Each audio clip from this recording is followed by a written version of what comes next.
Okay, welcome everyone to the operator to owner class. And today is going to be a different kind of class from what you've seen me do in quite a while. So what I wanted to do is, because we're so close to Christmas, I wanted to see if I could incorporate Christmas into our business lessons here, right? And our operator to owner class. So what I did was I took, and I just did this last minute yesterday. So I had a different class planned for today. And yesterday I went through this and put this together for us. So this is very fresh for us. But what I did was I took one of Nancy and I's favorite Christmas movies, which is the movie Elf. And I said, I wonder if there's any business lessons that I could pull from the movie Elf. So that's what we're going to do today. I was able to pull 8 good lessons out of the movie that we could all discuss together. Authenticity, Well, yes, authenticity, honesty, yes. um, And I didn't pull honesty as one of them, but you're right. I could see. So as we go forward, I hope you'll incorporate the ones that I'm missing here, because there are a lot. There are so many we could have done. So I said, let me just start with these 8 and we'll see how it goes. We'll see how the discussion goes. Okay, so I love that movie. this is going to be perfect for you. Yeah, and it's a family joke.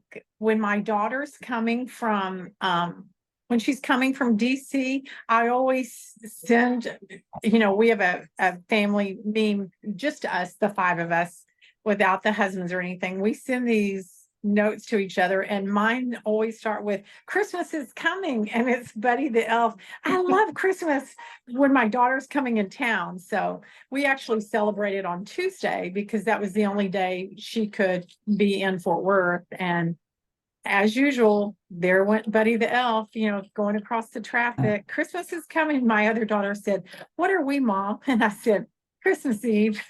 I see you guys all the time. Come on, be fair. That Nancy and I are the same way, where we love that, and we're always pulling quotes, just like you're doing from Buddy the Elf. So we have in our kitchen, we have a big, it's a blackboard that hangs, a very decorative one. And every month we fall behind sometimes, but sometimes we'll put a quote of the week, sometimes a quote of the month. And this month's quote is, "There's room for everyone on the nice list." Good one. Okay, so let me share a screen with you and we will start.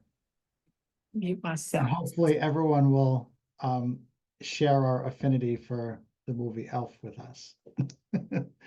Okay, so as you can see here, we are at week 137, and we are going to pull leadership and business lessons from the movie Elf. That's what we are doing today. So let's start with our first clip here that I'm going to put. And this one is titled "For Clear Communication."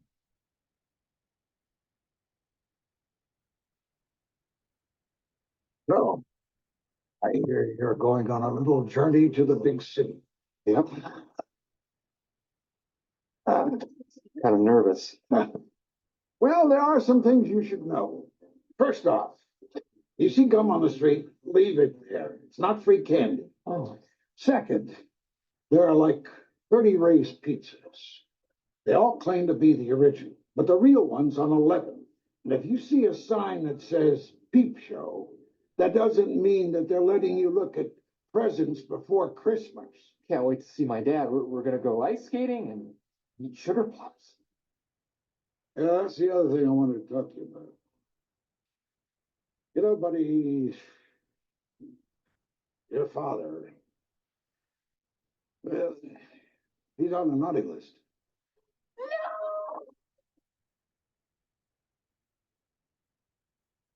So that is one of my favorite scenes in the movie, right? A very funny scene. But where it pertains to us here is in clear communication, right? In that scene, I looked at Santa as he was talking to his team, just the way sometimes we have to talk to our team, right? And here you could see he was clearly telling Buddy exactly what he could expect when he gets to New York. So there'll be no surprises.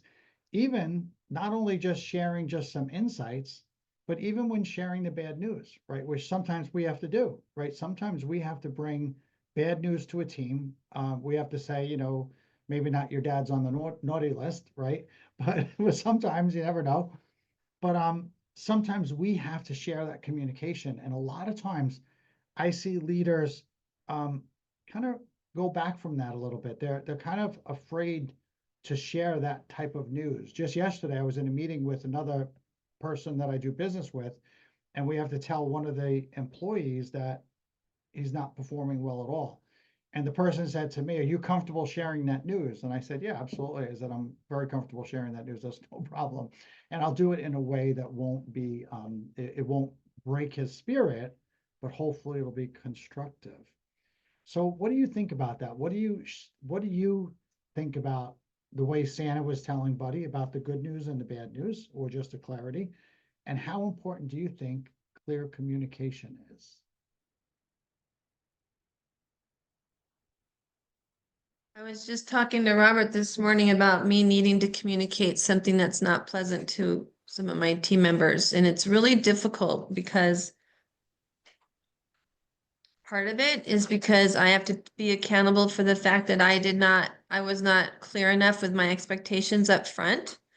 And so that's where I have to improve in my leadership, is having clear expectations written down, spelled out, super clear. And then the other part of it is I think is acknowledging that to the team. That's the hardest thing, is, taking accountability and humbling yourself to, I understand that I didn't make this clear enough. It's not your fault that you're not meeting that expectation. And then at the same time, I do need to bring up some of the things that they're doing that are, I feel like they should know better without me having to spell it out. Although, him having to spell out that don't chew used gum on the sidewalk, maybe that's, maybe I do need to spell out every tiny little thing. I'm not sure. Absolutely. So you really said so much there that I want to comment on, but yes, clarity of communication is key, right? And we all know that. And I'm glad that you see that you yourself should be better at that, right? That's something you need to improve on. And one thing you could do to help you do that is kind of when you're gonna communicate with someone, say, what would be the important points that I want to communicate, and what am I assuming that they know, right? So just the way you said, I feel like they should know this. Figure out what are those assumptions that you're making, right? And you could either do one of two things. You could say, "Hey, I wanted to talk to you about this, and I'm assuming you already know A, B, and C. But if you don't, please let me know, because I want to clarify them right now if you're not clear about that." The second thing you could do is you could kind of come up with scenarios or questions to present that have to do with A, B, and C, the assumptions that you're making, just to see if they really do know that, right? And if they answer or act appropriately to those responses, or if they respond appropriately, then you're probably right, they do know that. But if their response is not appropriate, then it's a mark to you, or a signal to you, "Hey, I better back this down 3 steps." Maybe they don't know they're not supposed to eat the gum off the sidewalk, right? So maybe that'll help you a little bit. And then the third thing you said was taking responsibility for your part in this situation. Maybe you didn't communicate clearly. And we actually have another slide we're going to discuss that's all about that, because there's this part in ELF that talks about that. So thank you, Cynthia, for that. I also think it's really easy because we, again, view ourselves and other people lots of times the way we are, not as they are. And sometimes I'm like, Cynthia, like, I cannot believe some things that I needed to communicate, or simply it's a blind spot. Maybe I assumed that everybody knew that just from normal life experience. And I'm always amazed at some of the things that seem so simple to me, like Cynthia was saying about the gum, like that I have to speak that. So that only comes from realizing certain things you just assume that people know, and you think in your head, well, I don't want to make them feel belittled by saying, make sure you don't eat the gum off the sidewalk. It's not free gum. It's such an exaggeration, but there's certain things that you just assume, because you've had life experiences and that just was the norm to you, and different families and lifestyles come into play there. So it is a blind spot also sometimes for me, because I just assume people know that many times, and a simple thing. And then I realized I really did not tell them. It's I exactly didn't know right. I had to, that kind of thing. So I'm with Cynthia. Sometimes you're just amazed at some things you have to communicate. I totally agree. And it's funny, when I pulled that clip, I was looking at more the way he was communicating and didn't pull out that baseline understanding. Like, what is that foundation? Where do I need to start? Right? Am I talking to someone that already has like steps 1, 2, and 3, or am I just assuming they have steps 1, 2, and 3? Right. So we need a way as a leader to be able to figure that out and correctly judge that, whether they, how do I know that this is true or not? Excellent. And welcome, Kyle. I see you came in there. We are doing things a little bit differently today, as you will see in a minute on this next slide. Okay, so as you can see here, the clearer the communication, the less the gray areas will be. And it's not only important that you communicate clearly with your team, but also that if you have managers and leaders in place, are they communicating clearly with their team, right? Don't just assume that they are. Just because you're a good communicator, don't assume your leaders and your managers are good communicators. You may have to do a training with them, right? And teach them how to effectively communicate. Okay, let's move on to our next slide here. And this has to do with talents and personalities. It's you. 915 off the pace. Why don't you just say it? I'm the worst toy maker in the world. I'm a cotton-headed ninny muggins. No, buddy, you're not a cotton-headed ninny muggins. We all just have different talents, that's all. Seems like everyone else has the same talents except for me. You're just special. So, as you can see there, we're talking about talents, and we've talked about talents, talents and personalities. And, you hear me talk about this all the time in our classes. And we've actually had 2 classes this year alone just on personalities. And it's so important, identifying people's God-given personalities and temperaments is vital to them succeeding in the positions that you're placing them in. Without doing this, I wrote down here, I guarantee your team is not performing at its highest potential, right? And I could even back that up because I did some studies on this just for this class, right? And there was a study done by Harvard Business Review, and they said, if you could actually do personality and temperament testing, but then not just do the testing, but then take action on it and move people to their proper positions, job satisfaction goes up by 60%. 60, that's huge. And performance goes up by 30%. And there's other, tests that I pulled here from one from Talent Smart and one from another one, all similar results. One says 75%, one says 50%. So I gave you the one with the averages. But there's no disputing the statistics that businesses that do this get improved performance and improved satisfaction from their employees, which leads to less turnover. It leads to better customer service, everything. Right. So I wrote down here, as owners, it's our responsibility to place people in the roles that they're most likely to be successful in. Right. And then a little challenge question here. Have you completed the personality test with your team? Right. And again, we've talked about this a couple of times just this year alone. And if so, if you have done it, which is great if you have done it, so hats off to that, what have you done with those results? Okay, just doing the testing isn't enough. You have to do the testing and then employ the action to get the results. Again, I go to some companies sometime and I talk about personality assessments, and they're like, oh yeah, we did that. We had someone come in and everybody did a DISC survey. And I said, great, what did you do with the results? Oh, they're all right here. HR has them in everybody's files. So yeah, you had everyone take the test, but you didn't go to the next step, which is the real step you need to go to. So what do you think about that? Any questions or comments about talents and personalities and temperaments?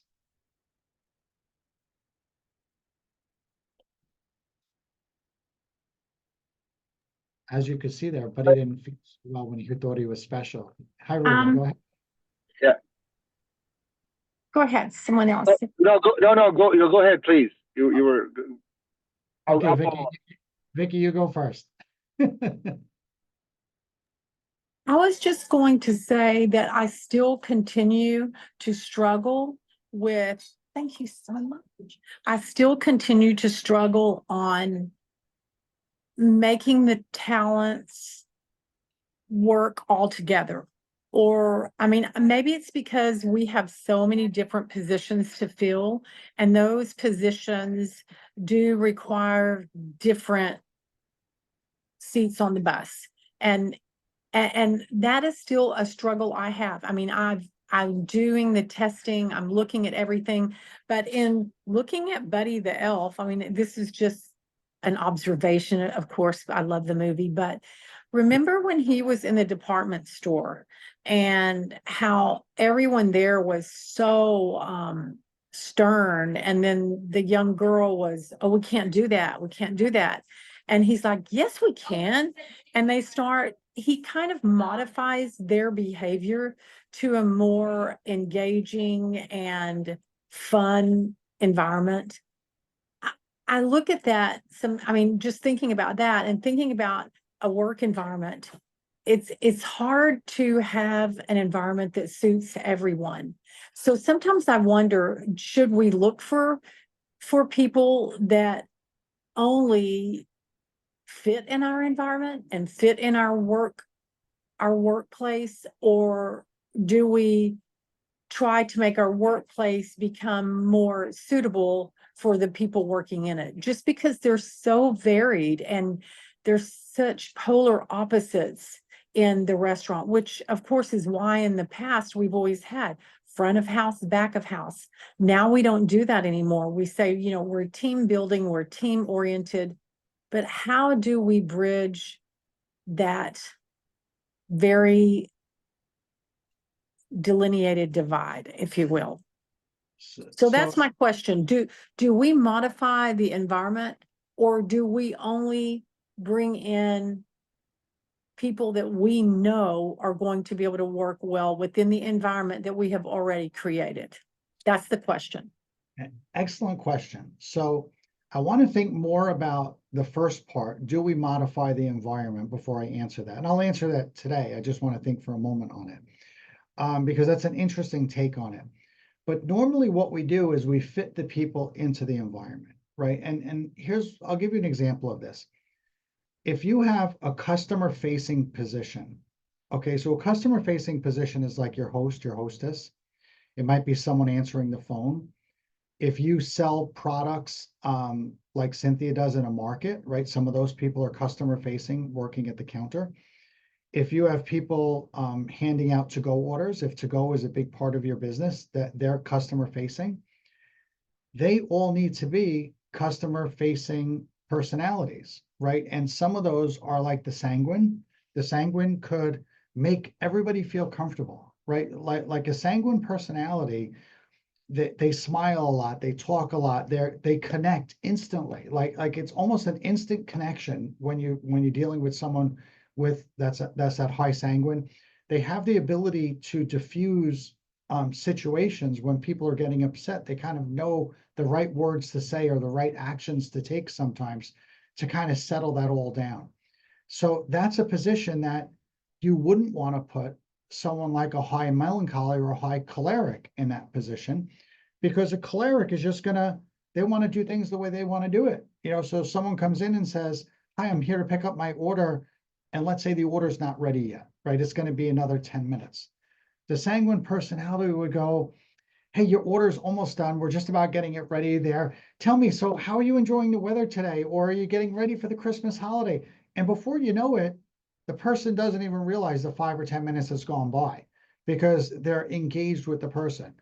Where a choleric might say, your order's not ready yet. It'll be 10 minutes. Next. And they're just on to the next person. Like it's just state the facts and it's my way and don't get upset. So they wouldn't fit good in that role.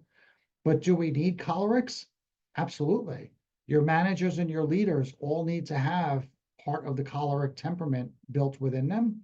Otherwise, they're not going to be able to lead correctly. Right. And do we need melancholies? Yes. Your bookkeepers, your people setting appointments, your people looking at the performance KPIs, they should all be your melancholies, right? And then anyone who fits into that phlegmatic role, put them in roles that aren't going to be super controversial. Put them in happy roles because they like peacemakers, right? So trying to figure out, what should my servers be and what should my hostess be and what should my bookkeeper and managers be and who's running the kitchen and what does that need? And if you could decide that for yourself and then look at all the personalities in your company, we could start seeing who might be in a polar opposite role they shouldn't be in, right? I'm not saying move everybody in your company, but you could spot people that aren't in the right roles pretty quickly and then talk to them and say, hey, are you really happy doing this role? Or maybe you'd be happier if we moved you to this role and see what they say, right? So it's not about completely doing it perfect, but it's making sure that we're not 100% violating any of these rules. Because if we are, they're not performing well and they're not going to be happy. And, Nancy, you're on mute. and I also think that certain personalities can destroy, that it's a cliche, but one bad apple can spoil the whole bunch. You could have someone who has like, I call them like Debbie Downers, or they always have a crisis. It does set the mood for the whole staff. So sometimes I think it's a mix of both things. You do have to say they're just not a good fit, not because you're going through and you're saying like, oh, they can't do this. But if they're going to put everybody in, an uptight position, or they're going to make everybody kind of like misery loves company, start, talking about everything is, oh yeah, my kids do that too. And it spirals, and then now you have like a kind of negative environment. Or you've also seen someone who's infectious, who comes into the room, makes people happy, makes them cheery. They're having a bad day and they're like, well, okay, well, let's do this. And they can kind of shift the mood. So talent comes into play, but some personalities are not a good fit for your brand, like you need someone cheery. Not everybody has to be that. Like you said, maybe they're better for bookcases if they're just a Debbie Downer or whatever, but I'm not saying all bookcases are Debbie Downers. I'm just saying, as you said, not a contact with people, not a first contact. So sometimes personality can just fit in, and they can adjust to the environment. And sometimes it's a good adjustment to the environment if they can bring everybody up or get them motivated to work. But there also are really negative people who can, destroy the whole environment. And, you don't want that to happen either. So I think it's a combination of talent, personalities, seats on the bus. I think there's no one section that outweighs the other. No, we have different needs within every company, right? So some of those positions are customer facing, and what personalities and temperaments lead to customer facing success, right? But then not everybody's customer facing. We have bookkeepers, we have human resources, we have all these different positions where people are just sitting at computers all day long. That's more of a melancholic personality, right? Then you have your leaders and your managers. That's more of a choleric personality. And then you have kind of everybody else that's just in normal roles that just have to show up. And these are our general workers, excellent for phlegmatics, right? So it's not a perfect science, but definitely we could get this a lot better than just hiring people and putting them in without looking at this at all. Excellent. Thank you, Nancy. And Reuven, you had gone to talk, but then Vicky spoke first and we never got back to you. So Yeah, can you hear me? yes. Okay. Yeah, no, all I was going to, I mean, I was going to actually kind of the similar comment, right? It's having done this a couple of times, then you look at the players you have, and then it creates the uncomfortable tendency, like you have too many of one type, and then you're trying to figure out how to rebalance your workforce. And my experience has never been in a hiring situation. It's been hard enough to do it in the military when I have a bunch of one particular type of person, let's say phlegmatic or melancholy, and you're trying to adjust the team makeup. That's difficult enough. What do you do? What would you suggest to a company that right now, like Vicky or whoever, like even us, we go through this and we're like, huh, there's an imbalance, and it's not merely of shuffling a few people around. You might actually have to restructure and rehire some folks. What do you say to that? That's why that's my question. So with restructuring and then eventually possibly rehiring, what I try to do first is I try to just move people around if possible. And if I can't move people around, I guess we could look at kind of what Vicky originally said. Can we restructure the job role? Can we restructure the environment a little bit to make it so that they could do this, right? So that they could be more successful in their role. It's there are different ways to do it. And I guess if you get an example of someone like completely violating this, right? And I'll give you an example. It's like Nancy asking me to be a host at the restaurant, right? So when we were at the restaurant and Nancy would say to me, hey, Darren, could you, the host didn't show up or the hostess didn't show up or we're really busy. Do you mind seating a few people? I could do it, but I could never do that job long term, right? Because I just wouldn't be happy doing it. And there are people that can make our customers feel much happier than Darren can, right? Like I could do it I could turn my sanguine for a brief period of time. If you want me to work for an hour, that's great. But if you want me to do this 4 days a week for full shifts, my misery is going to come through eventually, right? And the customers are going to feel that, right? It's kind of like when you walk in and you meet someone and they're just putting out a bad vibe, they're putting out a bad aura, and you're picking that up, right? That's a person who's not they shouldn't be performing that day. They shouldn't be performing in that role. They're giving off this feeling, and just the way you're picking it up, a lot of people are picking it up, right? So we have to really work at this more. And with all these questions, this is good. Maybe what we could do is anyone who has questions like this, specific to this area, if you could email or text me your specific questions or concerns, maybe I could tailor a class just specific to answering those, especially if there's a common tone that I'm seeing in them. Because this is something that is very important to get right. You saw the statistics, you saw the numbers of how much this could affect performance. And that's just on performance and utilization. There's job satisfaction and there's customer satisfaction that also ties into all of this, right? So if you want to hear more about this, send me an email, send me a text message, send me your questions, and I'll design a class specifically to answer all of this. Excellent. All good questions. And I do think a key position, like a cook, like whoever's in a head situation, does set the tone. They set the tone Yeah, for the whole kitchen. If a cook is nasty and yells and is, demanding, it sets the tone of fear and, don't make a mistake, he's going to flip out. But if he kind of rolls with it and helps to, get things expedited and things like that, it sets the tone. And if there's a cheery kitchen, that really does set the tone. You Yeah. know, it sets everything, the whole environment, even the waitress, everyone, because, it's the heart. It's just like they say, like a mom in the morning can set the whole household in one direction depending on how she greets everyone. It's just a fact. Absolutely. I learned this at a very young age, but not by reading a book, just by noticing that on days that I came to work, my shops didn't perform as well if I wasn't in a good mood. So if I came in with the weight of the world on my shoulders, we didn't have a good day that day.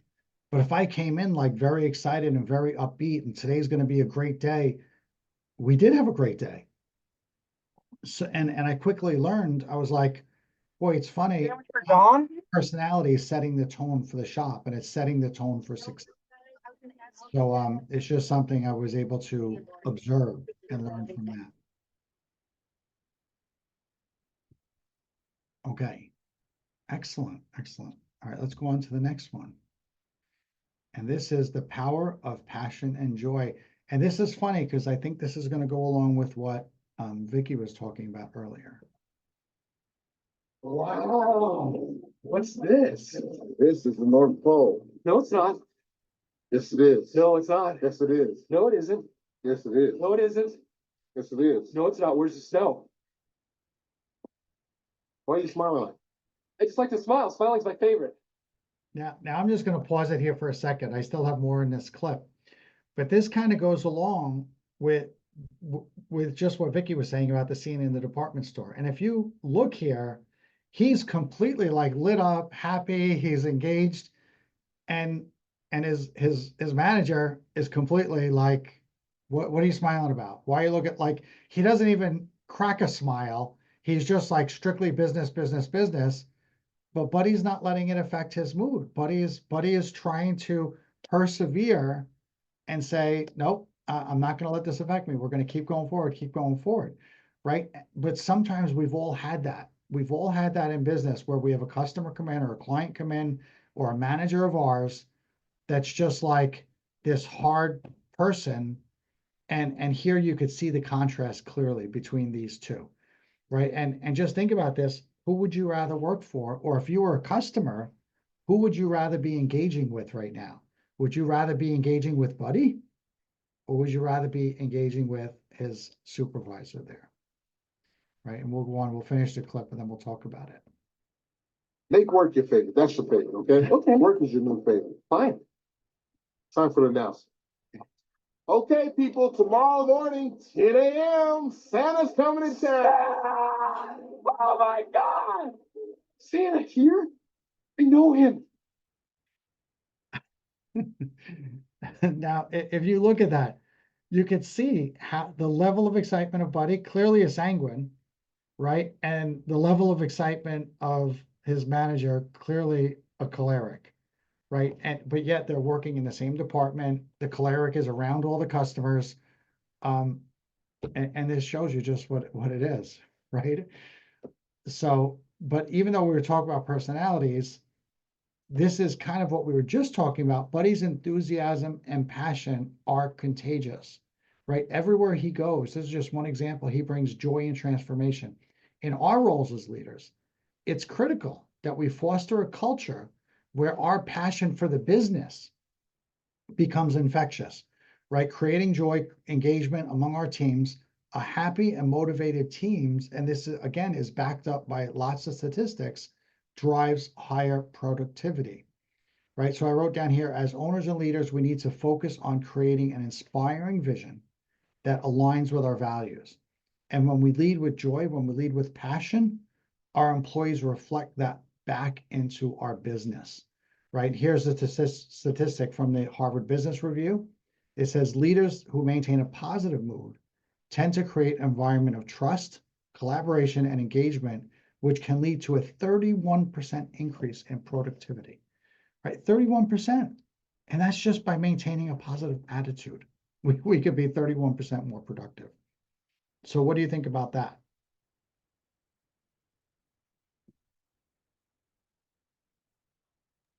I think it's obvious. When people are happy, when they're in great state, then they're going to work better and the customers are going to have a better result and the tips are going to be higher and guest check average will be higher because the guests feel that. I mean, it's at least in my little world of the restaurant side, it's the key ingredient. Exactly right. It's exactly right. We just had a worker here this morning doing a quick job on our house, like and it was a repeat job, right? The company had done it, and there was one part that just wasn't done right, and they had to come back and fix it. And it only took 10 minutes, not a big deal. But he was so nice, so pleasant, so just taken responsibility, tipped him very well for his 10 minutes that he was here. Because but if he was not like that, I probably wouldn't have, because his attitude makes me feel good, and everything is great, right? So that's what you want to do. And just like you said, for your servers, that attitude will lead to higher tips for sure. Okay, excellent. Okay, this is a big one here now, recognizing I had untapped. one quick thing I was gonna say about that. Sorry, I couldn't Sure. unmute fast enough. I I feel like what Cynthia just said too, it's like I know for a fact myself, I do better working with people because I am sanguine, like a happy person. I don't even need them to actually be effective. I know that sounds crazy, but I need them just to be there and have a good spirit. I'll do all the work. Just like long as it's happy and it's good, I'll do 5 times the amount of work. If it's not a happy person, I just want to get it done. I just want to get out of their space because they bring me down. So I just, I'll still get the work done, but the energy and the rate of which that I do it is totally different than if they're like, and they're just there, because it pulls my energy out because I feel like it's almost not my job, but I'm going to try to bring them up. So my production isn't going to be as good. And in Absolutely. that case, I'd rather work alone. And this kind of goes along with what you're saying, Nancy, kind of goes along with the question that Vicky had earlier, where Vicky said, should we be moving the person or should we be modifying the environment? And this is an example of modifying the environment, okay? Because I'll give you a quick example. Let's say Nancy wants to do something at work, just reorganize a storeroom or something like that, or reorganize where we have stuff. If she's alone doing that job, it's hard for her Do to it. I'll she do it. she'll do it, but it's hard for her to do it. But if you could just have someone there in the same room doing a totally different job. So someone could be like, let's say cleaning tables, it's okay as long as she could talk to somebody, she's good to go, right? And she could get that whole job done. But alone in a situation, it's very hard for her, right? Even here in the house, I see her when she's going to take on a big project in the house. Like let's say she wants to reorganize a room or reorganize something that's going to take 2 or 3 hours. She could put it off, put it off, put it off. But if she gets on the phone with someone, who'll just talk to her while she's doing it, even on the phone, they're not even physically there, it doesn't seem like work anymore, right? She's just like doing her job while she's having a conversation, right? It's so funny to watch that with a sanguine. So I know Vicky was going to be in and out. She had some things to do, so I don't know if you're tuned in or not at the moment, Vicky. But this would be an example of modifying the environment. And I'm here. Okay, excellent, excellent. Okay. Hey, Darren, Yes. one of the things that actually ties into this really well, and it's somebody earlier said obvious or it's like logical. I mean, happy people do happy things. But one of the things that I thought was interesting is with that happiness, and this is uh, sometimes a little bit problematic in a professional setting, but touch, right? Like patting somebody on the back or shaking their hand or whatever gesture is appropriate. They did studies pointing out that people's vitality in the workforce, not to mention in their personal life, increases significantly with these little kind of gestures that we as human beings sometimes take for granted, which I think, by the way, fits in. If you come up to somebody and shake an employee's hand and say, hey, thank you so much for a great job, and you're smiling, and it's amazing when you combine both the happiness factor, but also with the physicality of a touch, which again, I have to be careful with, but it's one of those things. It's one of those things that I do think needs to be kept in mind. Absolutely. I have a habit of doing that. And sometimes Nancy will say to me, I have to be careful. But a lot of times, if I walk up to someone to say hello, I'll put my hand on their shoulder. Like if I'm approaching them from the back, I'll just gently touch them on their shoulder and say, hey, just want to say good morning to you. And again, in this day and age, be very careful with that. But it's something that I do because I want that connection. So I agree with you 100%, Reuben. Excellent.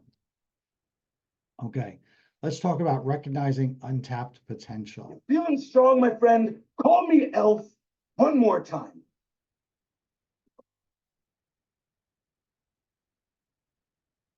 He's an angry.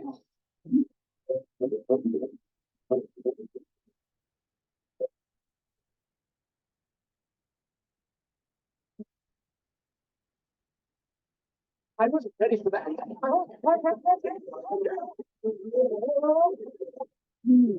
Call me Elf one more time. Call me Elf. You're an elf.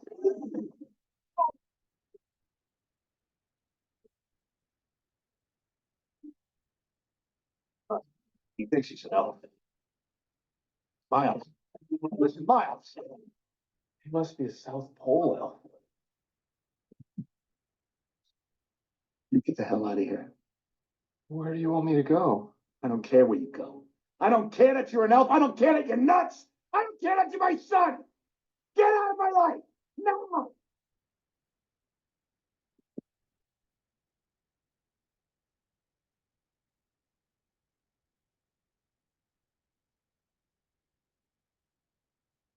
Okay, so in that scene, which is a funny scene, but also, it's hard to see that Walter continuously overlooked Buddy's unique qualities, right? Buddy had so many good qualities, but every time he looked at Buddy, all he saw was someone that couldn't do anything right. And in the same way, we may often fail to see our full potential of our team members, right? We might see a team member and say, every time I look at that person, they're not doing work, or they're not working, or they're doing something wrong, or they're messing this up, not realizing that maybe one, like we've discussed earlier, they're just in the wrong role. Maybe they're in the wrong seat on the bus.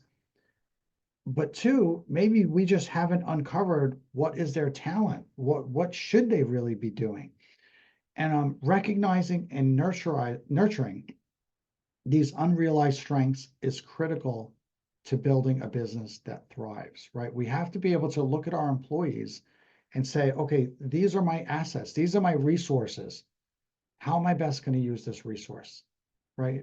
This could be like having a pump, but not using it as a pump, using it as a paperweight, right? Or something like that, right? You have a perfect resource that could be doing work for you and could be productive for you, but we're not using it like that. And that's what was going on here with Buddy. Buddy seemed to keep doing things wrong in Walter's eyes, even though he was doing things right in so many other areas, but Walter couldn't see that. And he got to the point where he just said, get out of here, right? Goodbye. Yes, But that's Nancy. putting people in a box and expectations, maybe,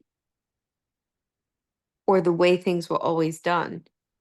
And sort of, this was a relationship also, so it was kind of a quirky, what I thought my son would be like, or, what I want him to be like. Mhm. So we put people in boxes, I think, sometimes, and we also have a vision. And of course, you need visions, and you need to have like a vision. Cynthia, Ruben, everyone on this, Vicky, you have a vision of what you want to look like. But there, as we said in many past classes, all of us, there's many ways to get there. So sometimes it's just looking outside of your own experience, your own box. And he definitely wanted him to perform a certain way. I think when you use the word expectations, that was a really good word to use. And sometimes we have expectations for an employee's performance.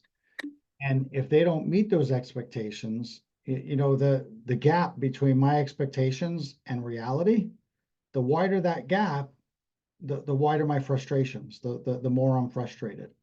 So how do we close that gap? Do we lower our expectations, or do we provide a path that they can more successfully meet those expectations? Even Well, if there we, are some non-negotiables yeah, in expectations. There are some, the food has to get out at a reasonable time. The staff has to be friendly. So it's kind of, everything is always, there's always a gray area in my life. correct. And one thing we could say is if the food has to get out, I'm going to use your example, the food has to get out at a certain time and it doesn't, and right away we blame the person, right? But before we blame the person, should we look at the process? Maybe the process isn't conducive to meeting the expectation. And I run into this all the time with business owners that are frustrated with employees. And then I look at the process that's in place and I say, just FYI, I couldn't perform in this. I couldn't be successful. And I'm a very competent person, right? But you haven't built the environment of success to be able to meet the expectation you're looking for. So if this is your expectation, this is what we need to do. And this is how we need to change the process. So very good point you made there. Excellent. Thank you for that comment. This goes to what I talked about earlier, Darren, about writing out, like you said, giving them a path to the expectation that you have. And I think that's probably one of my biggest faults is that I don't have those really clearly defined, and they continually morph as the business morphs.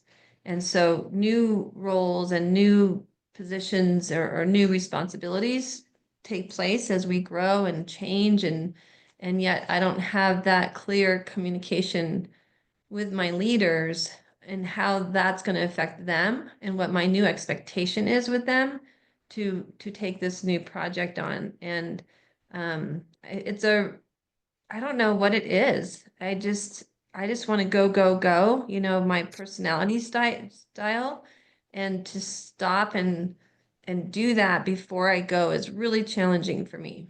I have that same problem, Cynthia, because I morph as time goes on, because you don't always know what the road has on the path. Like, you don't even know what the path looks like. You just know where you want to be sometimes. So I think that you brought up such a good point of saying, hey, this is where I want to go, but along the way we may have to take detours based on circumstances or unforeseen problems, because I've never walked this path, so I don't know. Are we can we wear hiking boots, or could we wear our flip-flops? What we don't know. So we're going to put 3 pairs of different footwear in this backpack, and as we go, we're going to adjust. And then you're letting them know that you didn't have all the answers how to get there. You knew where you wanted to go, and you knew what it might look like, but you're a human being. Like, if you've never walked it, you don't know how to prepare. So I think maybe you say that you do have expectations, but the details aren't really forthcoming right from the beginning because you don't know. Like, that's a really honest statement and a truth that I never really thought about. How come sometimes, like you said, Darren and I know almost everybody on this call could go with the flow, or if a problem comes up, they'll handle that. But all of our employees can't do that. So if we said to them, things are going to probably change, but the outcome is still not going to change. So maybe then you'll say, we'll have weekly briefings about this and see how we're doing on this new venture. I don't know if that helps, but you made me think of that. Well, one thing I could say is this is almost like, and I've told you this before, but when I was speaking at an event for Toyota, and it was the end of the year, and the president was telling everybody that they didn't meet the customer service, the CSI, it's an index that they were going for, right? So they were shooting for a CSI score of 82, right? Meaning that they were 82% of the people were happy with everything that was going on. And instead, they achieved a 78, right? So they missed the target by about 4 points.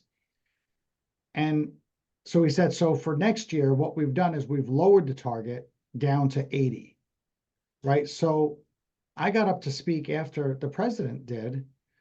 And I said, I with all due respect, I disagree with what you're saying, because you're morphing your expectation. I didn't say it like that, but this is what Cynthia was saying. Do we morph our expectation to fit because they didn't perform? But let me ask you a question. And I said, let me ask everyone in this room a question. We're here at the end of the year meeting. Is this the first time you've been advised of our score? And everybody said, yes, this is the first time that we're hearing about it. So I said to the president, I said, what you need to do is not wait until the end of the year to say, hey, we didn't make it. What you need to do is, at steps in the process, figure out what's going wrong. So at the end of January, you should have sent out a thing and said, hey, at the end of January, we're at 81, we're doing well, let's try this. At the end of February, hey, we've dropped down to 79, let's see if we can figure out why. And you need to look at your entire process, not just the end expectation, but if can I break this up into 4 segments and say, in order to meet this expectation, we have to meet A, B, C, and D, and figure out, are we meeting A? And if not, okay, how do we meet A effectively so then we can meet B effectively? And if you break down the process and then do analysis and training along the way, you probably can meet the expectation. But if you just look at the start and the finish, there's probably points in between that aren't allowing this to make it. And then a lot of times we morph the expectation, just like you were saying, and say, well, I guess it's not achievable. No, it is achievable. We just have to figure out what point in the process we're failing at. Excellent. Thank you both for those comments. Okay. This we talked about earlier a little bit too. So we just have a slide on this. And this came from one of Cynthia's comments earlier about she has to take responsibility sometimes for the way she communicates if she's not communicating right. So let's watch the clip and then we'll talk about that.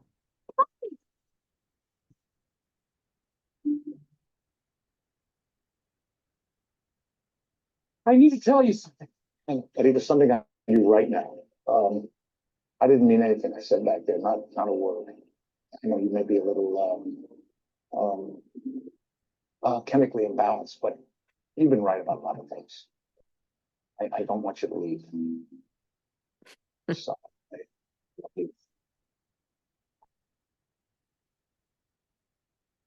Okay, and I'm not saying that any of us should be telling employees they're chemically unbalanced. We don't want to do that. But, We all have a few. yes. But here, when Walter realized that he was wrong about Buddy and he was wrong what he said to him in that room, he shouldn't have berated him like that in front of everybody. He did everything he could to go out and make things right. And if you've watched the movie, in fact, he quit his job, walked out of the meeting, searched all night long for Buddy until he found him. And then as soon as he did, he quickly apologized and took responsibility for what he did. Right. And I wrote down here, I said, in business is so important, and also in leadership, that if we realize we've done something wrong, especially if it's hurt someone else, we need to do whatever we can to make things right.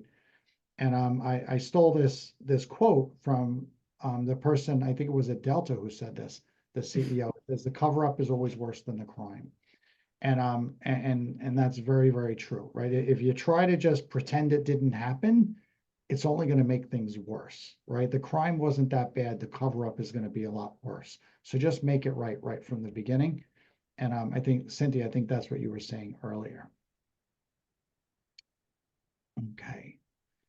And I think we have one more clip we're going to get through. And I'm going to say one thing. I think, Cynthia, I've said this before. I think you're hard on yourself. And I think it's fantastic, your self-reflections at times. But sometimes I feel like you do everything you're supposed to do as a leader. You take the whole blame. But some stuff, is out of your control in certain ways. And sometimes people's reactions are out of your control, of course. So I do think you're hard on yourself. I think you're such a good leader. And you are, and thank you for that. But as part of the choleric personality, we are very hard on ourselves. Thank you, Nancy. I do. My heart bleeds every time I want to defend you when you're talking about yourself sometimes. I think that's the sanguine in me. All right, we're I'm gonna like, get more clips. talking about Cynthia like that. Vicky's unmuted. I was just going to say, I second that, Nancy, because especially in our industry, there are so many things that we absolutely cannot control. And we're in such a fast-paced, moving type of environment that as a leader, yes, there's some things we have to bear and take on our shoulders, but we can't take them all. And I do hear Cynthia say that, and I think, you know what a great leader. She's willing to take it all, but at some point you can't, because it's not always, there's just too many things we cannot control. mainly because we can't be in the same area for any lengthy period That's of for sure. times. And we can only do what we can do through meetings and communications. And there's always going to be that wild card. And the quicker we can nip that in the bud and still keep our leadership qualities and abilities, the better it is. But there's no amount of experience, there's no amount of time that will ever enable us in this industry to be able to be judgmentally correct in all aspects of it. There's just too many. And sometimes you need another person shouldering that other half of the kitchen that you can't shoulder. So I think the same. I feel the same, Nancy. I always want to jump in and go, Cynthia, that's not true. Okay, we're gonna go through one more clip. Thank you both for those So comments. true. Ladies, And, We love you, Cynthia. thank you. You're sleeping. He knows that you're awake. He knows that you've been born. So you were born in a mistake.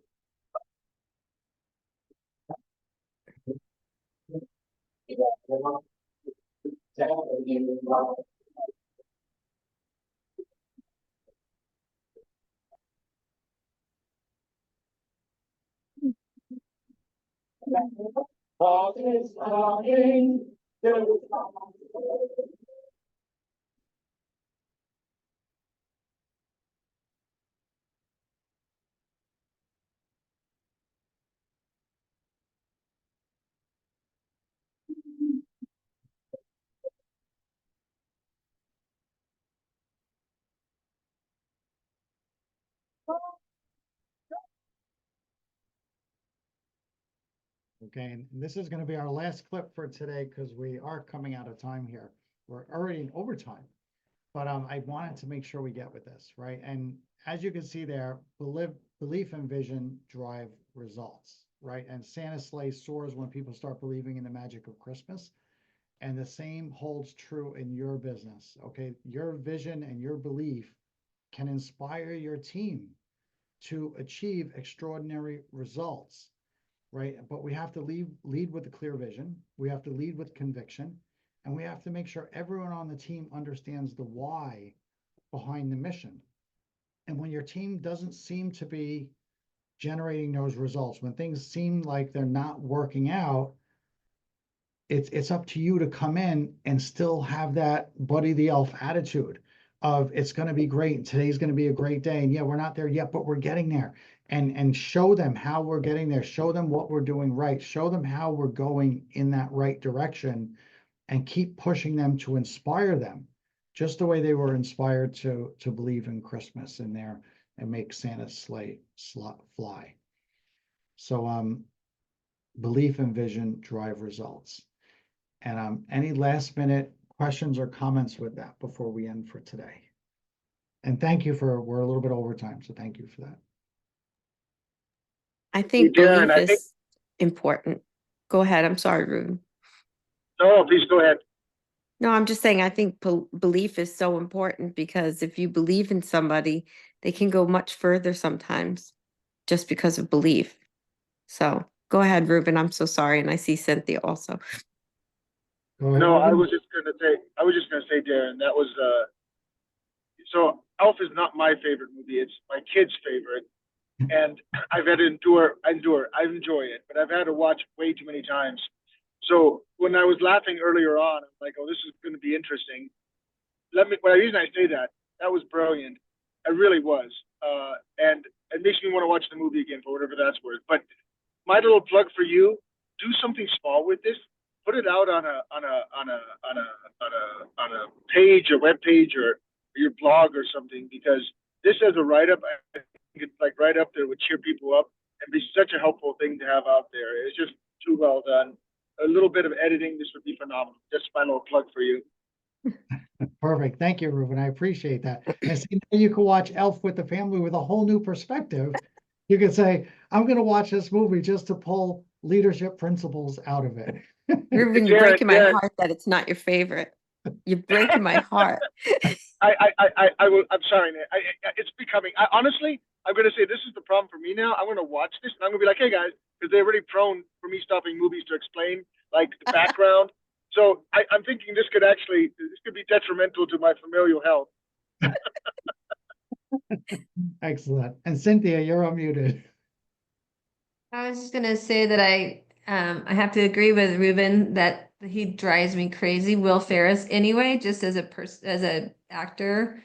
But what I liked about what you pointed out in this movie is he's living the way I want to live, and he lives in a beautiful state.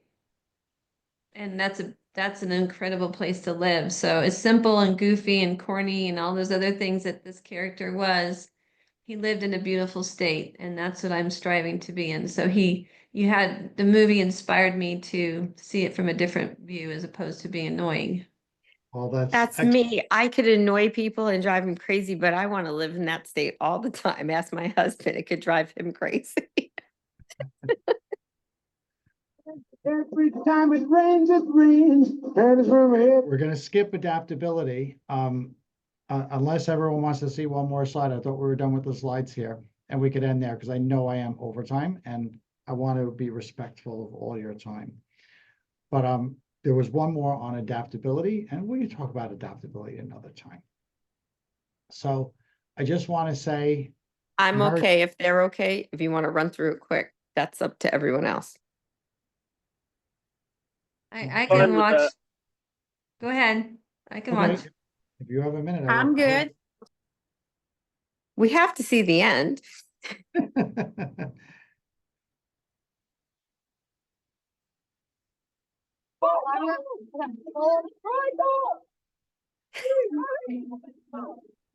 know that guy? No. I've seen him before.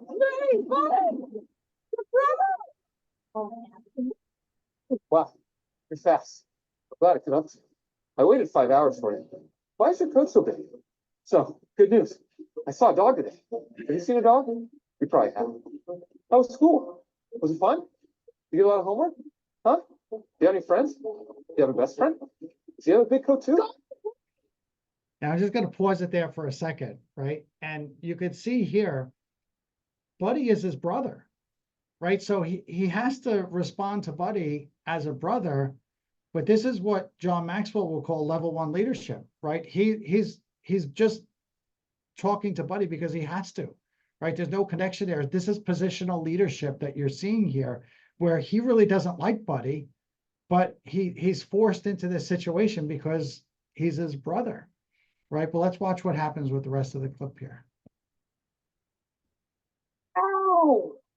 Son of a nutcracker!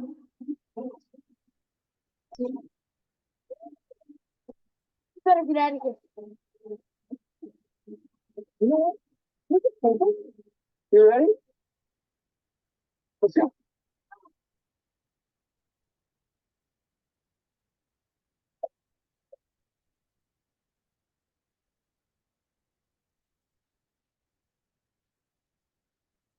Where did you say you were from? So as you can see right there in that clip, he immediately goes from this level 1 leadership of positional where he wants nothing to do with Buddy. But then all of a sudden, Buddy connects with him and does something to help him. He does something to benefit what he's trying to accomplish, what he's trying to do.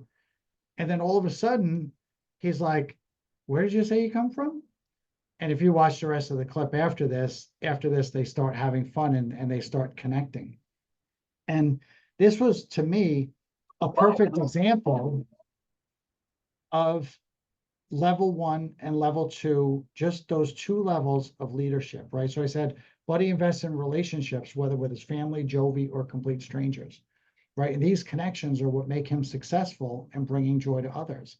But it's also vitally important in leadership when we're trying to move from a level 1 positional role to a level 2 relationship role, right? And in my experience, building strong relationships with employees, with customers, and partners is crucial, right? The deeper the connections, the stronger your business becomes, especially when you're not involved in every detail and you need to trust these people to run it for you, right? So to me, that was a perfect example of the difference between a level 1 leader and a level 2 leader, and how do you bridge that gap?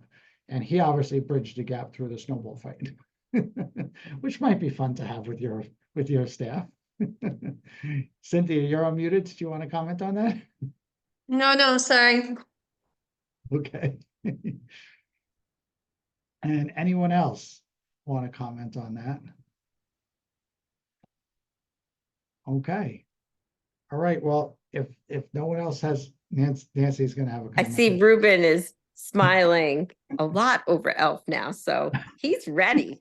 I think it would be great. His kids, he's sat through it with his kids in the past. Now it's time for them to do it Ruben style. He's gonna get home and say to everyone at the house, "Hey, let's watch Elf tonight." And the kids are gonna go, "What's wrong with Dad? What's going on?" You're muted, Ruben. You're muted. Can't hear you. And then I'm going to stop it every couple of minutes.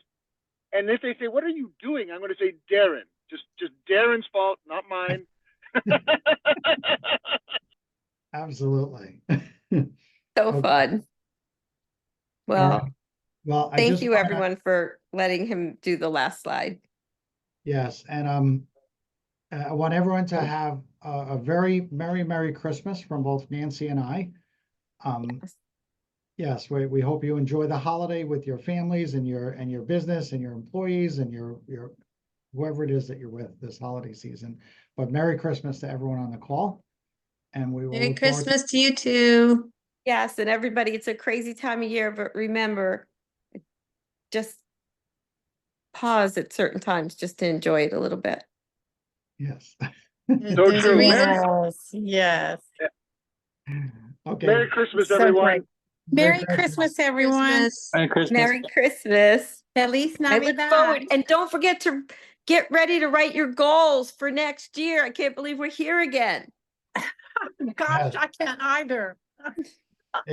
It's all right. Maybe next class we might do maybe a goal setting workshop. Would everyone like need that to. again if we did that? Yes, Great. because I only That'd be got great. half of mine done. I Okay. only got okay. half of my goals done. All right. So we'll plan for that for next week's class. All right. Okay. Sounds Well, good. thanks, guys. Bye. Bye. Bye. Bye.